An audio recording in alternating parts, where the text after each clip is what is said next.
Hello student, তোমরা যারা ক্যালকাটা ইউনিভার্সিটির আন্ডারে থার্ড সেমিস্টারের ছাত্রছাত্রী আছো এবং তোমাদের বাংলা সাবজেক্টটা মাইনর সাবজেক্ট হিসাবে আছে, তোমাদের জন্য আজকের ক্লাসটা খুবই গুরুত্বপূর্ণ।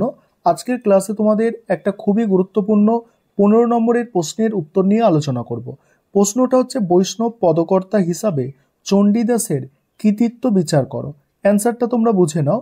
বাংলা সাহিত্যের ইতিহাসে মধ্যযুগে বৈষ্ণব পদাবলীর এক বিশেষ স্থান অধিকার করে আছে। এই সময় কবিরা রাধাকৃষ্ণের প্রেমলীলাকে কেন্দ্র করে যে পদ রচনা করেছেন তা একদিকে যেমন ভক্তিমূলক, তেমনি অন্যদিকে মানবিক রস সমৃদ্ধ। আর এই ধারায় চণ্ডীদাস এক স্বতন্ত্র এবং উজ্জ্বল প্রতিভা। তার পদাবলী শুধুমাত্র ধর্মীয় স্রোত হিসাবেই পরিচিত নয়, বরং বাংলা সাহিত্যের অমূল্য সম্পদ হিসাবে বিবেচিত হয়। বৈষ্ণব পদকর্তা হিসাবে চণ্ডীদাসের কৃতিত্বকে নিম্নলিখিত বিষয়গুলির মাধ্যমে আলোচনা করা যেতে পারে।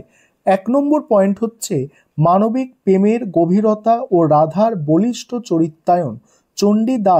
চণ্ডীদাস রাধাকৃষ্ণের প্রেমকে কেবল দেবদেবীর লীলা হিসাবে না দেখে মানবিক সম্পর্কের নিরিখে উপলব্ধি করেছেন। তার পদে রাধার তীব্র ব্যাকুলতা, কৃষ্ণের জন্য অপেক্ষা, বিরহের দহন এবং ক্ষণিকের মিলনের আনন্দ সাধারণ নারীর প্রেমেরই প্রতিচ্ছবি।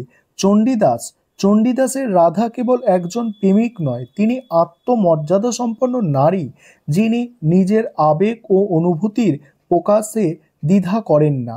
সখী ভালোবাসা কারে কয়, এটি একটি পঙ্ক্তি রাধার চরিত্রের দৃঢ়তা এবং ভালোবাসার গভীরতাকে তুলে ধরে।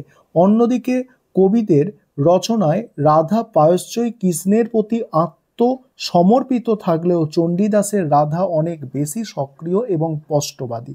এই বলিষ্ঠ চরিত্রায়ন তার পদাবলীকে বিশেষ মাত্রা দান করেছে। দ্বিতীয় পয়েন্ট হচ্ছে সহজ সাবলীল ভাষা এবং আন্তরিক প্রকাশ।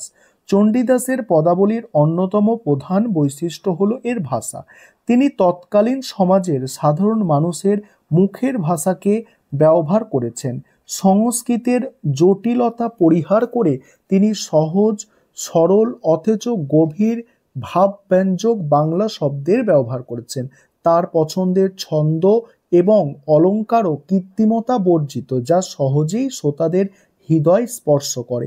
রূপ লাগি আঁখি ঝুরে গুণে মন ভরে, অথবা সই কেমনে ধরিব হিয়া, এই ধরনের পঙ্ক্তিগুলি তার ভাষার আন্তরিকতার প্রমাণ করে। এই ভাষার মাধ্যমে তিনি রাধাকৃষ্ণের প্রেমের সূক্ষ্ম অনুভূতিগুলিকে জীবন্ত করে তুলেছে। তারপরে কি আছে দেখো, মানবিক আবেদন ও দেখো চিরায়ত প্রেমের চিত্র। চণ্ডীদাসের পদাবলীতে বর্ণিত প্রেম কেবল রাধাকৃষ্ণের মধ্যে সীমাবদ্ধ নয়, এর একটি সর্বজনীন মানবিক আবেদন রয়েছে।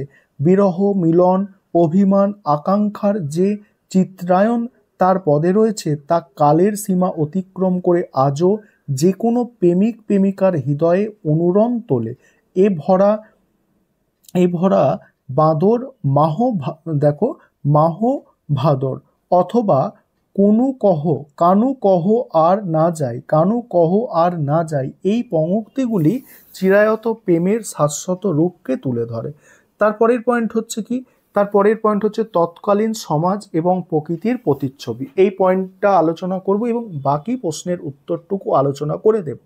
তার আগে যে বিষয়টা বলার আছে, তোমাদের জন্য বাংলা মাইনর সাবজেক্টের স্টাডি মেটেরিয়াল তৈরি করা হয়েছে। তোমরা যদি কেউ পারচেস করতে চাও, নিচে যে নম্বর দেখতে পাচ্ছ ওই নম্বরে যোগাযোগ করে স্টাডি মেটেরিয়াল পারচেস করতে পারো, অর্থাৎ স্টাডি মেটেরিয়ালটা কিনতে পারো। চলো বাকি অংশটুকু দেখে নাও। দেখো, তৎকালীন সমাজ ও প্রকৃতির প্রতিচ্ছবি। চণ্ডীদাসের পদাবলীতে তৎকালীন গ্রামীণ সমাজ ও প্রকৃতির একটি স্পষ্ট ছবি পাওয়া যায়। তার পদে ব্যবহৃত বিভিন্ন উপমা, উৎপ্রেক্ষা এবং চিত্রকল্পগুলি তৎকালীন বাংলার লোকজীবন, কৃষি এবং প্রকৃতির সাথে গভীরভাবে যুক্ত। দেখো, আইসন কানাই যেমন নাগর কানুরূপ, অথবা কদম্বেরি তলে কানু বাজায় বাঁশি, এই ধরনের পঙ্ক্তিগুলিতে তৎকালীন পরিবেশ ও প্রকৃতির সুন্দর চিত্র ফুটে ওঠে। এই বাস্তব চিত্রায়ন তার পদাবলীকে আরও জীবন্ত এবং আকর্ষণীয় করে তোলে। তারপরে দেখো, বৈষ্ণব দর্শনের অভিনব ব্যাখ্যা ও প্রভাব। চণ্ডীদাস বৈষ্ণব দর্শনের মূল তত্ত্বগুলিকে নিজস্ব ভাষায় প্রকাশ করেছেন। তিনি প্রেমের গুরুত্ব ও মানবিক অনুভূতির প্রাধান্য দিয়েছেন। তার এই অভিনব ব্যাখ্যা পরবর্তীকালে বৈষ্ণব কবিদের বিশেষভাবে প্রভাবিত করেছে। চৈতন্য পরবর্তী কবিদের রচনায় চণ্ডীদাসের প্রভাব সুস্পষ্ট। তার পদের ভাব, ভাষা এবং রাধাকৃষ্ণের প্রেমের মানবিক দিকটি পরবর্তী কবিদের জন্য এক নতুন দিগন্ত উন্মোচিত করেছিল। পরের পয়েন্ট হচ্ছে পদাবলীর সাহিত্যিক মূল্য ও স্থায়ী প্রভাব। বৈষ্ণব পদকর্তা হিসাবে চণ্ডীদাসের সাহিত্যিক মূল্য অপরিসীম। তিনি শুধুমাত্র ধর্মীয় ভাবনার প্রকাশ করেননি, বরং বাংলা কাব্য সাহিত্যের ভাণ্ডারকে আরও সমৃদ্ধ করেছে। তার পদের ভাষা, ছন্দ, অলঙ্কার এবং ভাবের গভীরতা বাংলা সাহিত্যের ইতিহাসে তাকে বিশেষ স্থান দিয়েছে। তার পদাবলী আজও সাহিত্য সমালোচক এবং সাধারণ পাঠক উভয়ের কাছেই আদরের। বহু শতাব্দী পেরিয়ে গেলেও তার পদের জনপ্রিয়তা আজও অক্ষুণ্ণ রয়েছে। মোট কথা, চণ্ডীদাস রাধাকৃষ্ণের প্রেমলীলাকে মানবিক অনুভূতির আলোকে দেখেছেন, সহজ সরল ভাষায় তার প্রকাশ ঘটিয়েছেন এবং বাংলা সাহিত্যকে অমূল্য সম্পদ দান করেছেন। তার বলিষ্ঠ রাধা চরিত্রায়ন, ভাষার মাধুর্য এবং মানবিক আবেদনের গভীরতা তাকে বাংলা সাহিত্যের ইতিহাসে এক অমর আসনে অধিষ্ঠিত করেছে। এই ছিল তোমাদের একটি গুরুত্বপূর্ণ 15 নম্বরের প্রশ্নের উত্তর।